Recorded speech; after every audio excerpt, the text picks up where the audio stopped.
महाराष्ट्रातील विधान परिषद निवडणुकीला बंडखोरीचं ग्रहण। महायुतीमध्ये 9 जागांवर बंडखोरी। पुणे, रायगड, संभाजीनगर, नाशिकसह यवतमाळ, अमरावती, परभणी, नांदेड आणि जळगावात बंडखोरीचं सत्र। छत्रपती संभाजीनगरमध्ये विधान परिषदेच्या जागेसाठी शिवसेनेत बंडखोरी।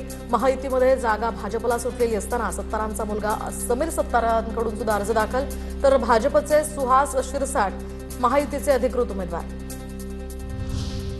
भाजपकडून शिंदेंची शिवसेना संपवण्याचं काम सुरू। भाजपनं आमचं मुंडकं तोडलंय। 18 महिन्यांमध्ये आम्हाला 18 रुपयांचाही निधी नाही।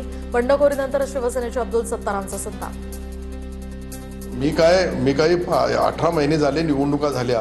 18 महिन्यामध्ये आम्हाला कोणी 18 रुपयाची मदत करत नाही। आज जी परिस्थिती निर्माण होते ते स्लो पॉयझन आहे। हळूहळू शिवसेनेला मारायचा स्लो पॉयझनची जी परिस्थिती निर्माण झाली, याला भविष्यामध्ये याच्यावर उपचार करणं गरजेचं आहे।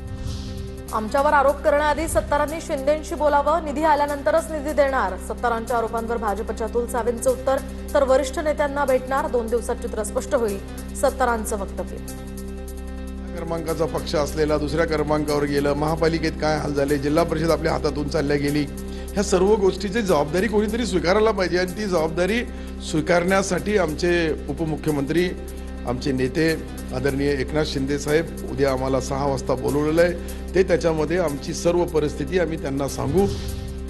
रायगडच्या विधान परिषदेसाठी महायुतीतनं तटकरेंचे पुत्र अनिकेत तटकरेंचा उमेदवारी अर्ज। दरम्यान शिंदेंच्या शिवसेनेकडून महेंद्र दळवींसह त्यांची मुलगी जुईलीचा या ठिकाणी अर्ज, तर जागा राष्ट्रवादीला असताना शिंदे सेना सुद्धा त्यासाठी आग्रही।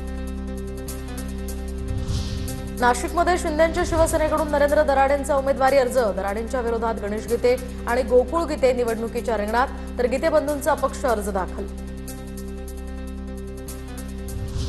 जळगावमध्ये विधान परिषद निवडणुकीत भाजप आणि शिवसेना शिंदे गटात फूट। जळगावची जागा भाजपला असताना शिवसेना शिंदे गटाच्या 2 पदाधिकाऱ्यांकडून अपक्ष अर्ज। शिवसेना शिंदे गटाच्या नगरसेविका रेश्मा कुंदन काळे, तर शिवसेनेच्या दीपक धांडे यांच्याकडून उमेदवारी अर्ज दाखल। यवतमाळची जागा शिंदेंच्या शिवसेनेला सुटलेली असताना भाजपातही बंडखोरी। भाजपच्या नितीन भुतडा यांचा अर्ज दाखल, तर महायुतीचे उमेदवार म्हणून सेनेच्या दुष्यंत चतुर्वेदी यांचा अर्ज। सोलापुरात महाविकास आघाडीच्या 3ही पक्षांकडून उमेदवारी अर्ज दाखल। काँग्रेसकडून आदित्य फत्तेपूरकर, तर पवारांच्या राष्ट्रवादीकडून वसंत देशमुखांचा अर्ज। ठाकरेंच्या सेनेचे नागेश अक्कलकोटे सुद्धा यामध्ये रिंगणात।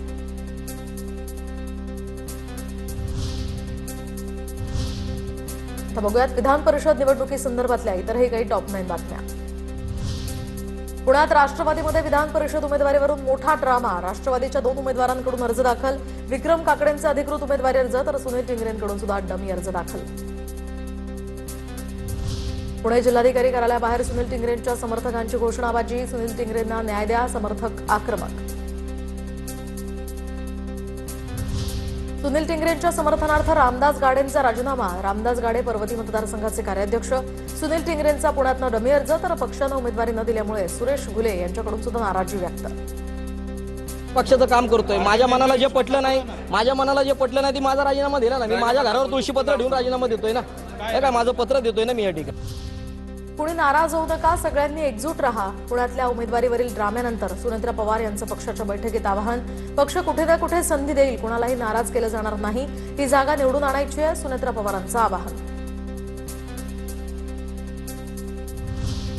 वर्धा, चंद्रपूर, गडचिरोलीसाठी भाजपकडनं अरुण लखानी, तर भंडारा गोंदियामध्ये भाजपकडनं अविनाश ब्राह्मणकर यांचा अर्ज, तर सांगली सातारा स्थानिक मतदारसंघाकडून या ठिकाणी भाजपकडनं धैर्यशील कदम यांची उमेदवारी। महायुतीमध्ये सोलापूरची जागा भाजपकडे, राजेंद्र राऊत यांना उमेदवारी, तर अहिल्यानगरमध्ये भाजपकडनं प्राजक्त तनपुरे यांचा अर्ज दाखल, तर नांदेडमधनं भाजपच्या अमर राजूरकर यांचा अर्ज। धाराशिव, बीड, लातूरमधून भाजपकडनं बसवराज पाटील, तर जळगावातनं भाजपच्या नंदकिशोर महाजन यांनी भरला उमेदवारी अर्ज। दरम्यान नागपूरमध्ये भाजपच्या राजू पोद्दार यांचाही उमेदवारी अर्ज दाखल। ठाण्यामध्ये शिवसेनेकडून रवींद्र फाटक यांचा उमेदवारी अर्ज दाखल, तर अर्ज भरताना उपमुख्यमंत्री एकनाथ शिंदे यांचीही उपस्थिती, तर महाविकास आघाडीकडून राष्ट्रवादी शरद पवार पक्षाच्या अभिजित पवार यांनीही भरला उमेदवारी अर्ज।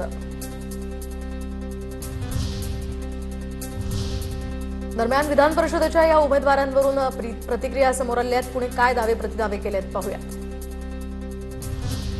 भंडारा गोंदिया विधान परिषद निवडणुकीमध्ये काँग्रेसमध्ये उमेदवारीवरून नवा पेच, नाना पटोलेंचे प्रयत्न निष्फळ, प्रफुल्ल अग्रवाल अपक्ष रिंगणात, तर काँग्रेसकडून माजी आमदार दिलीप बनसोड आणि भंडारा जिल्हा परिषदेचे शिक्षण सभापती नरेश ईश्वरकर यांचेही अर्ज काँग्रेसचे माजी आमदार गोपालदास अग्रवाल यांचे पुत्र आहेत. प्रफुल्ल अग्रवाल भाजपकडून तिकिटासाठी त्यांनी प्रयत्न केले होते. सांगली सातारा विधान परिषदेसाठी इच्छुक शेखर गोरेंची सोशल मीडियावरील भावनिक पोस्ट सध्या व्हायरल.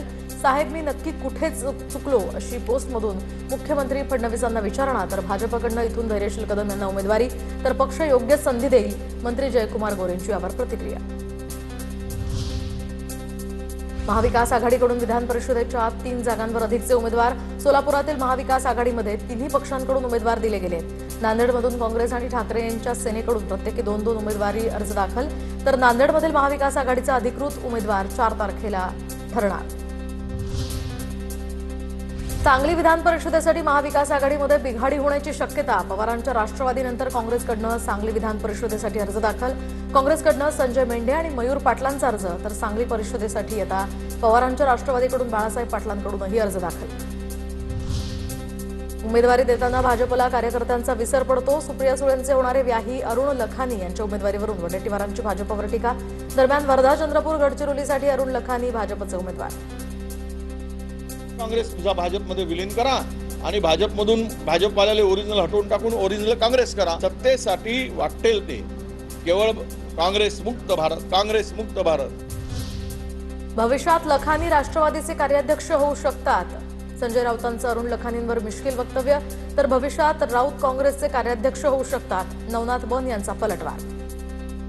भविष्यात राष्ट्रवादी काँग्रेसचे कार्याध्यक्ष म्हणून त्यांची जबाबदारी टाकली जाईल लखानींवर. राष्ट्रवादीचे कार्याध्यक्ष कोण होणार मला माहीत नाही, परंतु येत्या काळामध्ये संजय राऊत हे काँग्रेसचे कार्याध्यक्ष होऊ शकतात. सांगली सातारा विधान परिषदेसाठी धैर्यशील कदम यांना उमेदवारी, तर हा माझ्या 32 वर्षांच्या कामांचा सन्मान, धैर्यशील कदम यांची प्रतिक्रिया. माझ्यासारख्या भारतीय जनता पार्टीच्या सर्वसामान्य कार्यकर्त्याला विधान परिषदेची उमेदवारी मिळाली, कार्यकर्त्याचा केलेला सन्मान असंच मी मानेन. सर्व नेते माझ्या पाठीमागे ठामपणे उभे राहतील असा मला विश्वास आहे. आम्ही जिल्हा परिषदेला महायुती म्हणून लढलो, तसंच या निवडणुकीमध्ये सुद्धा लढणार आणि नक्कीच महायुती एक संघ झाल्यामुळे माझा विजय होईल. धाराशिव विधान परिषदेचे उमेदवार बसवराज पाटलांची प्रतिक्रिया. भारतीय जनता पक्षाने माझ्यावरती फार मोठा विश्वास टाकलेला आहे. स्थानिक स्वराज्य संस्थेमध्ये मला उमेदवारी मिळणं, पक्षाने माझ्यावरती एवढा मोठा विश्वास टाकला, मला वाटतं हे माझं भाग्य आहे. माझ्यासारख्या सामान्य कार्यकर्त्याला उमेदवारी मिळणं हे फक्त भाजपमध्ये शक्य. उमेदवारी मिळाल्यानंतर अविनाश ब्राह्मणकरांची ही प्रतिक्रिया. माझ्यासारख्या साधारण माणसाला तिकीट मिळणं हे फक्त आणि फक्त भारतीय जनता पार्टीमध्ये शक्य आहे. मी सर्व मोठ्या नेत्यांचा आभारी आहे.